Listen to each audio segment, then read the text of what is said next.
Banyatai iathir, halor karoi kapar, kilat sengkam bat kejing penyat kikam kijam baman lakasngi, hakane katayo kawene ki college kaba hakane kanong ba Shillong, kala penlong ya karen san iatai kaba arsngi lenter, banyak keren halor kimat kebiadai bat ke lang salang.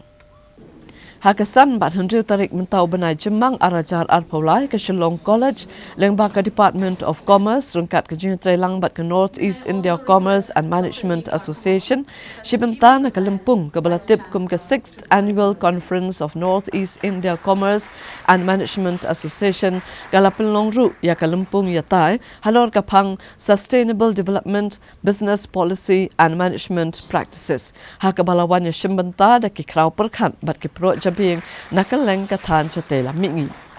Hakijing alang play ya kene kalumpung iathir hakasantarik menta ubnai jemang arajar arpaulai ledon rengkat ru Commissioner and Secretary jong kesorkar Meghalaya Dr. BDR Tiwari IAS kumkongsan katba Vice Chancellor ke Tripura University Professor JP Prasen kum usembut kongsan.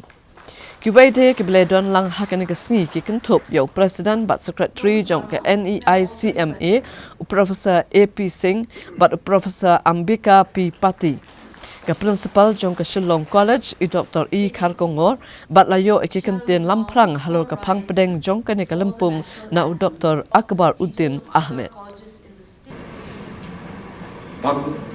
Bhagwan Buddha, he was a preacher of middle path, and middle path means always be in the balance, and that is very crucially required for success in any field, especially in the field of commerce and business, what we call the management. Also, point management is not only in field of commerce, management is required in daily life also and any part of life.